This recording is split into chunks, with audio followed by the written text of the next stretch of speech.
तो दोस्तों GTL infra ने अपने क्वार्टर टू के नंबर को डिस्क्लोज कर दिया है। तो चलिए देखते हैं क्या है क्वार्टर टू के नंबर्स के अंदर, क्योंकि नंबर्स से पता चलेगा कि शेयर के अंदर कितनी बड़ी तेजी आने वाले समय में देखने को मिल सकती है।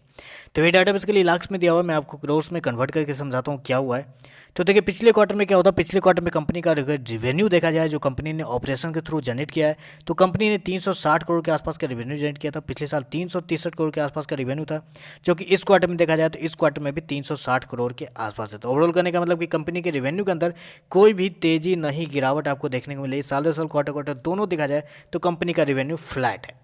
चलिए कंपनी के एक्सपेंस देख लेते हैं, एक्सपेंस में क्या हुआ, क्या कंपनी ने कुछ बचाया है।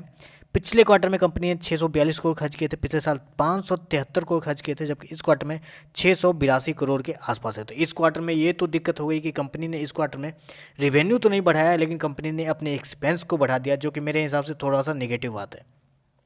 चलिए कंपनी का प्रॉफिट देख लेते हैं क्या बना है कंपनी ने। पिछले क्वार्टर में क्या बना था, इस क्वार्टर में क्या बना है। पिछले क्वार्टर में कंपनी लॉस में थी, आपको पता ही कि कंपनी लॉस में है ऑलरेडी। तो 280 करोड़ के आसपास का पिछले क्वार्टर में कंपनी का लॉस था। पिछले साल 207 करोड़ का लॉस था, जबकि इस क्वार्टर में बढ़ के 317 करोड़ के आसपास हो गया। तो लॉस में बढ़ोतरी देखने को मिली है क्वार्टर क्वार्टर, साल दर साल दोनों।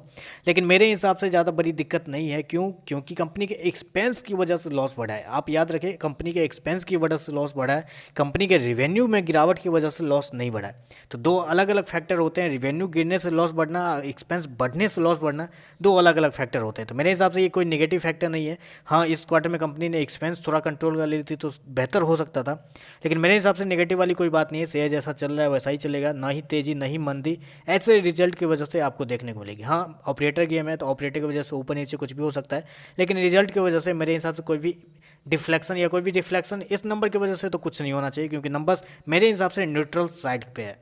तो बस यही बताना था, साथ में बताना। तो वीडियो पसंद आए तो लाइक कीजिएगा, साथ में साथ चैनल को सब्सक्राइब जरूर कीजिएगा। आज के लिए बस इतना ही, धन्यवाद।